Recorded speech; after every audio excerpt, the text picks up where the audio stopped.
Barsi, vamos começar a esquentar aqui. Eu queria que você falasse um pouquinho sobre cada uma das suas 5 maiores posições na Bolsa, começando pela Unipar, que é a sua maior posição, uma empresa que você ganhou bilhões de reais com essa empresa. De forma bem objetiva, Barsi, por que o senhor acha que a Unipar vai continuar sendo um bom investimento daqui em diante? Bom, é evidente que eu acredito que a Unipar não volte mais para os 25, nem para os 30 centavos, é isso?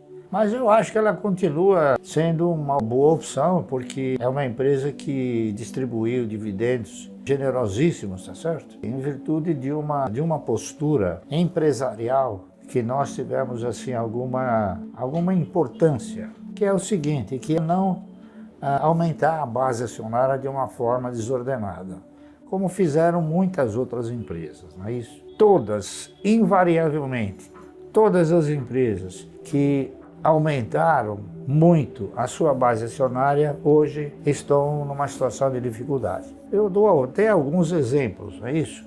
O Bradesco, enquanto tinha uma base acionária menor, ele conseguia remunerar bem o acionista. Hoje o Bradesco tem 10 bilhões e 800 milhões de ações. Então você não precisa ser nenhum grande matemático para concluir o seguinte: para remunerar 10 bilhões e 800 milhões de ações, qual o lucro que ele precisa alcançar? Não é isso? Então, as pessoas não se dão conta disso. E uma das coisas muito favoráveis na Unipar foi exatamente essa, que nós não ampliamos a base acionária. A empresa está em negociações aí para possivelmente comprar a Braskem. Ela dobraria de tamanho se o negócio se concretizar. O senhor vê isso como um potencial gerador de mais dividendos no futuro para a Unipar? Sou muito conservador.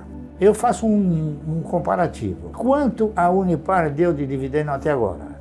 Quanto a Braskem deu de dividendo até agora? Será que a Unipar comprando a Braskem, ela vai continuar dando bom dividendo? Será que todas as plantas da Braskem estão plenas para trabalhar? Será que esses 5 anos que a Braskem ficou aí, compra ou não compra, vende ou não vende, as plantas não precisam de uma atualização? Não sei, eu estou falando isso porque é uma pura imaginação. Mas eu acredito o seguinte, eu acredito que a proposta pela Unipar é aquela que melhor encanta os acionistas, porque é aquela que prevê o quê?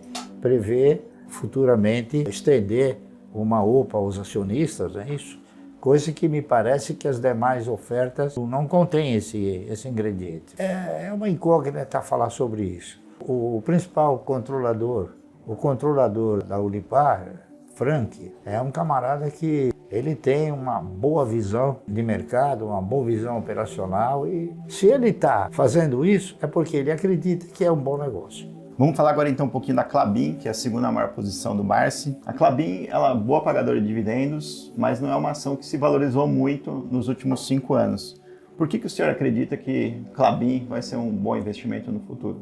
Porque a Klabin é uma empresa que ela é de capital intensivo e ela não para de crescer. A Klabin também tem uma questão ligada à quantidade de ações. Ela tem, acho que se não me falha a memória, quase que 6 bilhões de ações. Né? E não é fácil remunerar 6 bilhões de ações. A Klabin, interessante, a Klabin me ensinou, como muitas coisas no mercado eu aprendi, a Klabin me ensinou o seguinte, que dividendo você ganha por quantidade possuída e não por valor aplicado. E a Klabin, claro, a Klabin é uma empresa que tem projetos futuristas. É uma empresa que hoje poucas empresas se comparam a ela. Em termos de avanço tecnológico, em termos de cuidar da floresta, enfim, em termos assim também de evoluir, não é?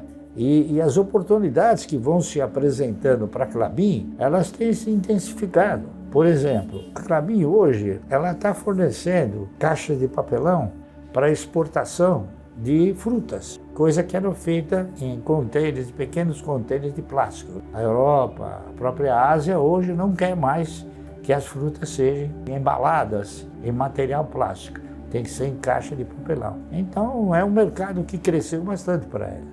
E com isso eu acredito que ela também, na razão direta que ela tem novas oportunidades de mercado, então ela cresce para suprir essa nova expectativa. Vamos falar um pouquinho agora da terceira maior posição, que é a AES. Essa empresa, ela não é uma pagadora de dividendos muito regular. Não, é uma boa pagadora de dividendos, porque é a única empresa no mercado que já pagou 110% do lucro. Você sabia? No passado.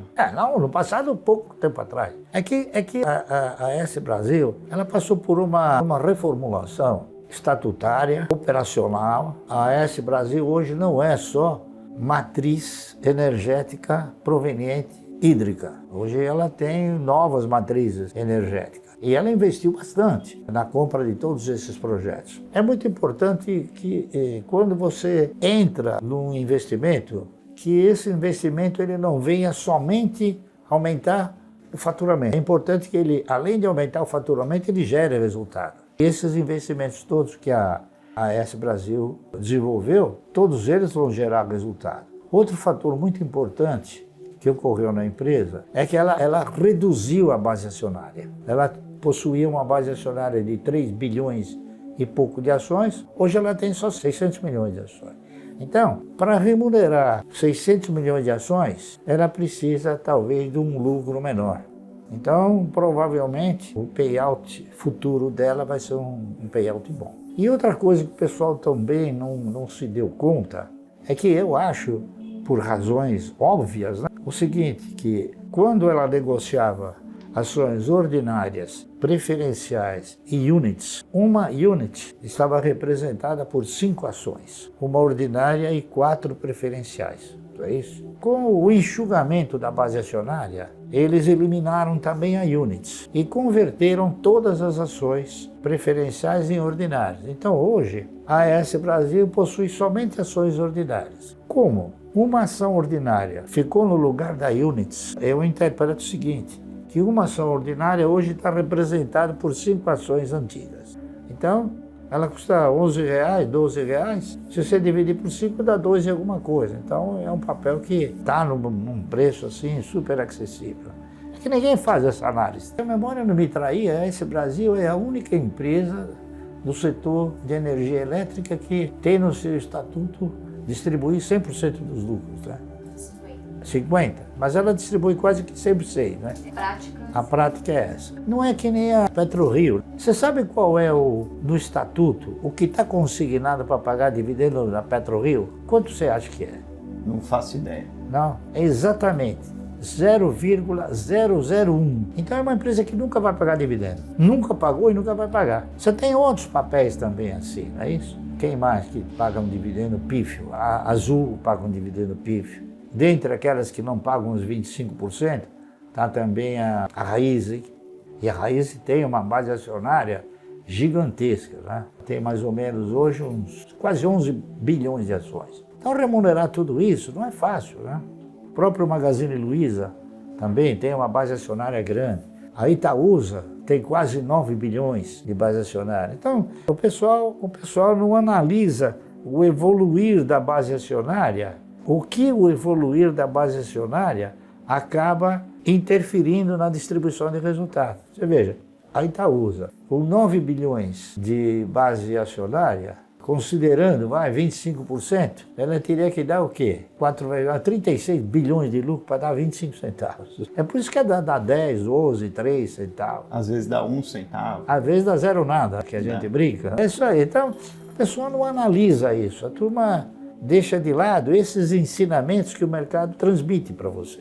E agora, a sua quarta maior posição é a Cosan, Márcio. Nos últimos 5 anos também não é uma grande pagadora de dividendos e é uma empresa que às vezes ela prefere comprar outras empresas com o caixa que ela gera que pagar dividendos. Por que a Cosan, o senhor acredita? A Cosan é o seguinte, a Cosan ela é uma empresa que no passado a gente comprou e acabou tendo um yield projetivo excelente. Porque eu cheguei a comprar a 3 e alguma coisa e vendia R$90 depois dos 7, 8 anos. Eu acredito, veja bem, porque o mercado ensina a gente que a Cosan passou a desenvolver este mesmo procedimento a partir dos R$15. Eu acho que ela não volta mais para R$15, provavelmente não vai cair abaixo dos R$20. Veja bem, eu não sou futurólogo. Eu estou apenas transmitindo aquilo que o mercado ensina, para a gente poder transmitir para os outros, não é isso? Eu acho que a Cosan daqui para frente, ela vai desenvolver um tipo de postura de mercado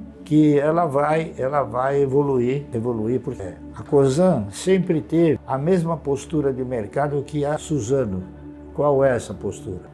Eles transferem para o mercado o lucro do acionista. Então, o que acontece? O papel sobe, ele vai ganhando. E veja bem, a Cosan, ela só passou a ter um desequilíbrio de cotação a partir do momento que ela fez um desdobramento. Uma virou 4. Então, hoje ela tem 1 bilhão e 800, se não me falha a memória, de base acionária, mas já com uma outra posição, uma outra postura. Mas vamos falar da quinta e última posição da sua carteira que eu queria abordar individualmente, que é o Banco do Brasil. O Banco do Brasil, sim, uma máquina aí de distribuir dividendos nos últimos anos, mas também é uma ação que hoje tem um controlador que acha que, além de lucro, o banco também tem um papel social. Por que o senhor confia e gosta tanto dessa ação? Eu confio pelo seguinte, eu acho que toda empresa que tem um compromisso, ela distribui bons dividendos. O que é um compromisso? Por exemplo, o Santander tem o compromisso de mandar dinheiro para a Espanha. A AS Brasil tem o compromisso de mandar dinheiro para os Estados Unidos. O Banco do Brasil tem o compromisso de mandar dinheiro para a Previ e para o governo. Então eu acho que ele está dotado de uma postura não idêntica aos demais. Veja bem, o Itaú, o Bradesco, o Santander não, mas o Itaú e o Bradesco, a base acionária deles cresceu uma barbaridade. O do Banco do Brasil permaneceu. Então o que acontece? Esse sentimento que você vislumbra sobre ele é que cada vez que o lucro aumenta, se ele tiver a mesma base acionária, é evidente que o dividendo cresce também. Então o Banco do Brasil tem pago dividendos aí invejáveis, tá certo? E ele dá um lucro mais ou menos parelho com os demais bancos, não é isso? É porque ele tem uma base acionária menor.